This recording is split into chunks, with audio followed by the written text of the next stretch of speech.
First gen, we won't quit. So clever, we're beyond sick. On a mission to spark wisdom, which is infinite. Set examples for misguided children. We see past the pollution, now transmitting a solution. We evolve to God, speak facts, and interact with. Unseen forces change courses. Motors pull a backflip. Quick to action, no infraction. Some mental shit. Steps are calculated, precise, avoiding conflict. Come on. We're going on a trip somewhere. Where to? I'm not sure. We'll backtrack.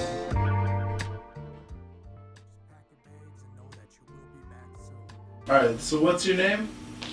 Nurologist Adam, but also known as the Neurologist.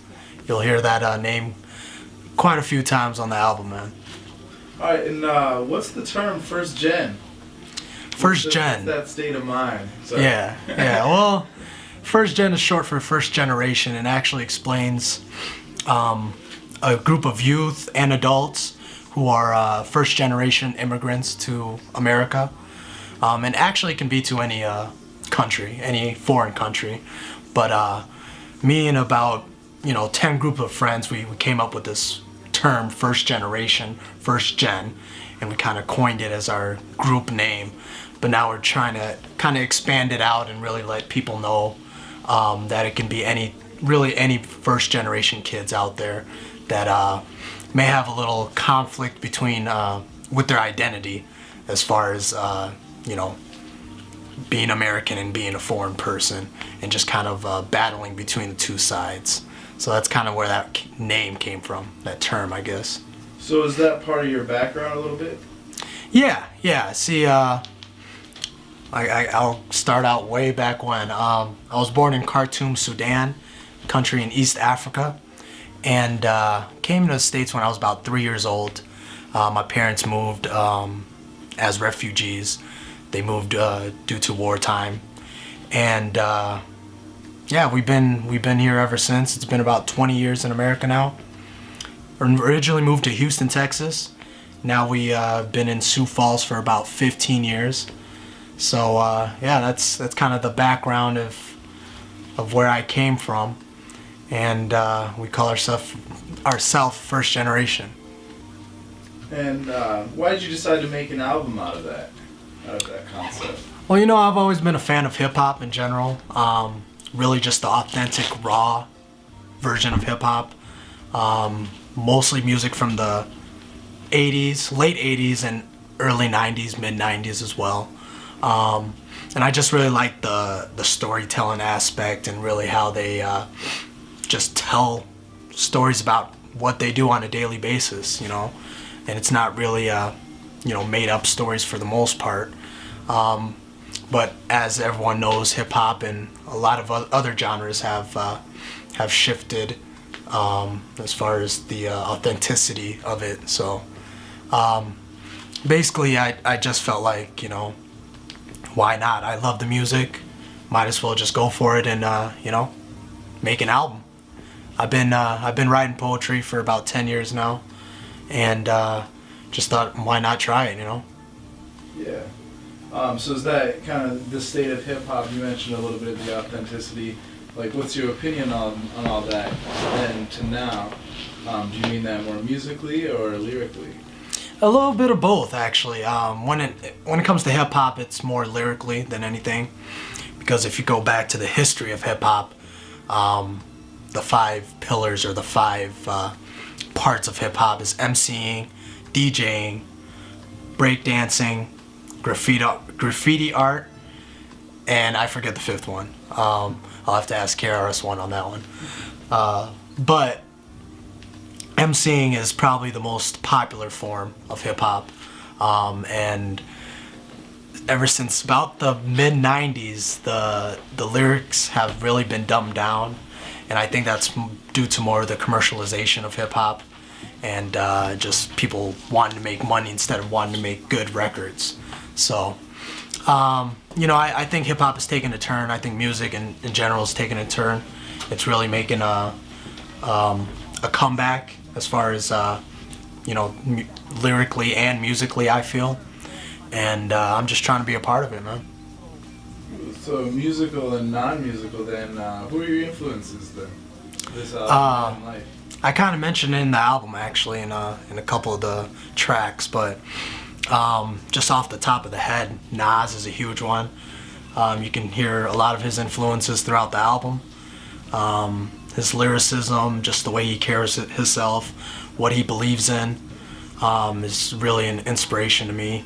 Tupac Shakur, more as a person than as an artist. I felt he's done so much for hip hop and just the youth in general. In the short time he was here, he made music for about 5-6 years. Died at the age of 25, but he's probably one of the most influential artists of all time. So, Tupac is a huge one.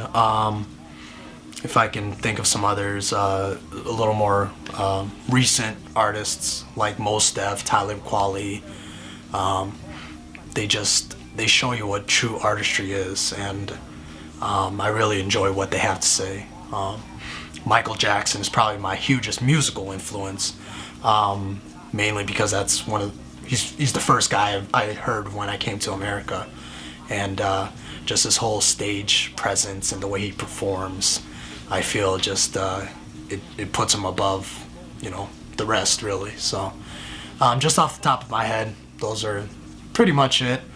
There are a lot more, but you can listen to the album for that. What are some of your non-musical influences more for life also, and the concepts you're talking about? A little non-musical influences, I gotta say my mom is the hugest one. Just seeing her strength and seeing what she's been through, raising an only child by herself, it inspires me because she came here with nothing, and she raised me to be the person I am today. So it's like, why not? She's definitely my biggest influence and my biggest inspiration. A lot of historical figures as well. Malcolm X, just the way he was, didn't really take any crap, had his set of beliefs, and he fought what he wanted, and what he felt should be his and should belong to the people, and that's power to the people. Malcolm X, KRS-One is a huge inspiration for me. But that's kind of going back to music. But I really like a lot of the stuff he does outside of music as well. Okay, what are your future plans with this project then? I mean, after this project, do you have any plans with that, or even outside of music? Yeah, you know what? I haven't really thought that far, truthfully.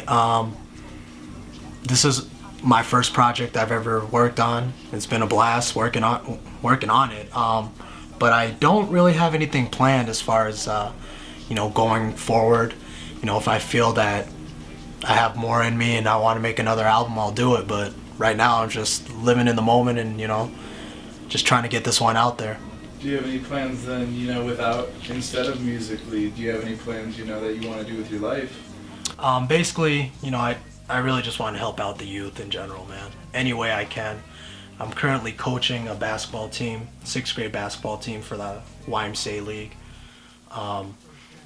And just seeing the improvements they've made since we began the season about 3 months ago, it just, it makes everything worth it. I'm volunteering, I'm not getting paid for it, so money's not the motive in that situation.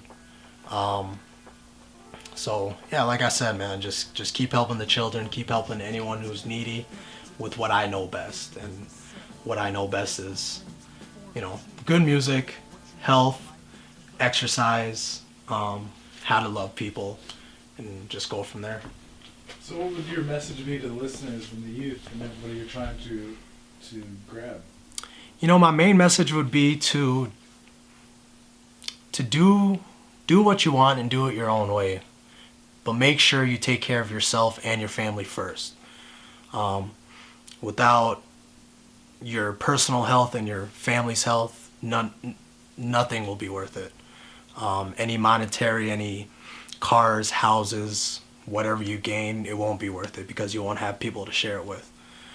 Friends come and go. My best friends, I see them as family, so A lot of my best friends, I don't call them friends, I call them family members. I call them my brother, my sister, whatever it is. So, you know, take care of your family, take care of yourself, chase your dreams, and, you know, do it with the love. It's really what it's about.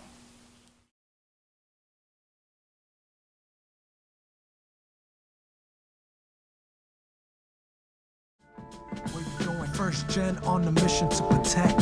Heritage inspire individuals to set goals based on dreams. Form a team to go get what you want in life. Just represent Africa. Just represent. Man, just represent. Just represent. You're just watching Nurologist, also known or mostly known as Nur Hussein Adem. Thanks to Clark Young over here for giving me the opportunity. First gen, let's go.